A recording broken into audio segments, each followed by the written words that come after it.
बच्चों, ज्ञान की बातें के अंतर्गत आज हम चर्चा करेंगे आनंद की। आनंद का मतलब खुशी, प्रसन्नता। हर जीव चाहता क्या है? वो आनंद चाहता है। अब आनंद मिलेगा कहाँ, यह प्रश्न है। अब हर जीव का अपना अपना आनंद है।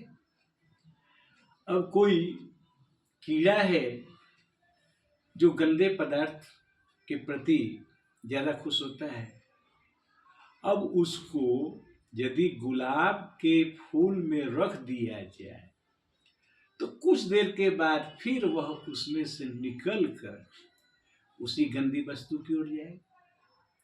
मतलब हर जीव का अपनी अपनी पसंद होती है और वह उसी को चाहता है। अब ये जो आनंद है, जिसको हम स्पिरिचुअल हैप्पीनेस बोलते हैं, वो मिलेगा कहाँ? इस दुनिया में है ही नहीं। अब किसी को रुपए में आनंद है, किसी को खाने पीने में आनंद है। अब मान लो कोई भूखा है, अब उसको एक रसगुल्ला मिल गया, बड़े चाव से खाता है, दूसरा खाए, तीसरा, चौथा।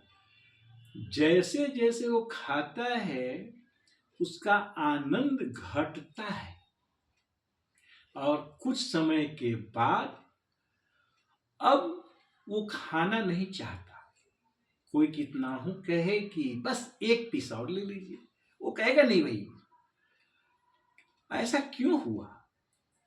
ये जो भौतिक दुनिया है, यहाँ जो भी वस्तुएं हैं उससे वह वास्तविक आनंद नहीं मिलता है, वो क्षणिक है।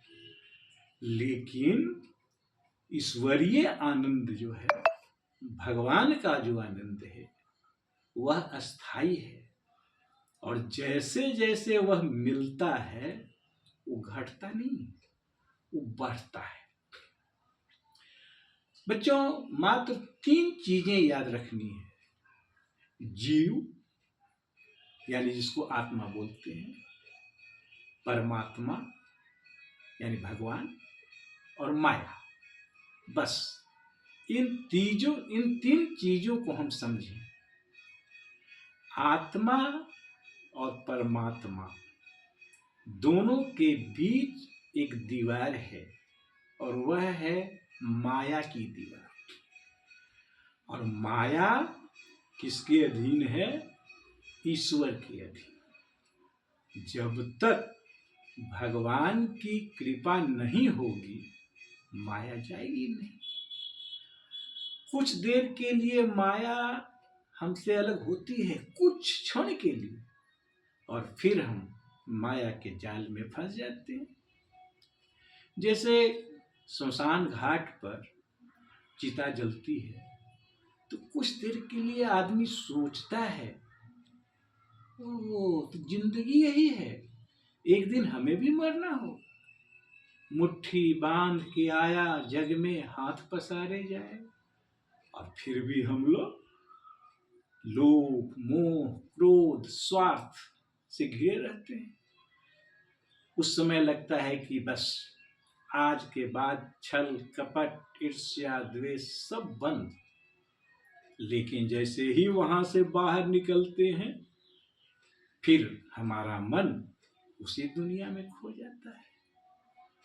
अब माया ईश्वर के अधीन है, ईश्वर मायाधीश है, वो उसके सामने हाथ जोड़े खड़ी रहती है माया। और माया के जाल में हम लोग फंसे रहते हैं। ये माँ है, पिता है, भाई है, बहन है, पति है, पत्नी है, तो ये सब स्वार्थ है। क्योंकि स्वार्थ जब तक रहेगा वो सच्चा प्रेम नहीं होता है।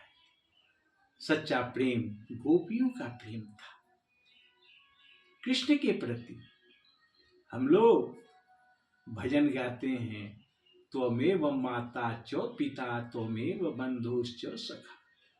तुम ही माता हो, तुम ही पिता हो, तुम ही भाई हो, तुम ही बंधु सब हो, सखा हो। तो फिर ये कौन है? तो हम सब माया से बंधे हुए हैं। भक्ति में इतनी शक्ति है कि यदि सच्चे मन से हम ईश्वर की भक्ति करें तो हम ईश्वर को आसानी से पा सकते हैं। कबीर ने कहा कि माला फेरत जग मुआ, मिटान मन का फेर। लोग माला फेरते हैं, जपते हैं, लेकिन मन कहाँ है इस दुनिया में, संसार में? कर का मन का छारी दे। कर मतलब हाथ, हाथ का जो माला है उसको छोड़, मन का मन का फेर, यानी मन को हमें शुद्ध करना है। जब हमारा मन शुद्ध होगा तो ईश्वर के प्रति हमारा अटैचमेंट बढ़ेगा, हम उस ओर आसक्त होंगे, बीच में माया नहीं आएगी। और जिस दिन माया हट गई बस हम ईश्वर को पा लेंगे, क्योंकि आत्मा अमर है, उसी तरह जैसे कि परमात्मा अमर है। तो आत्मा क्या चाहेगी? परमात्मा से मिलना। और परमात्मा से क्यों नहीं मिल पा रही आत्मा? बीच में एक माया है,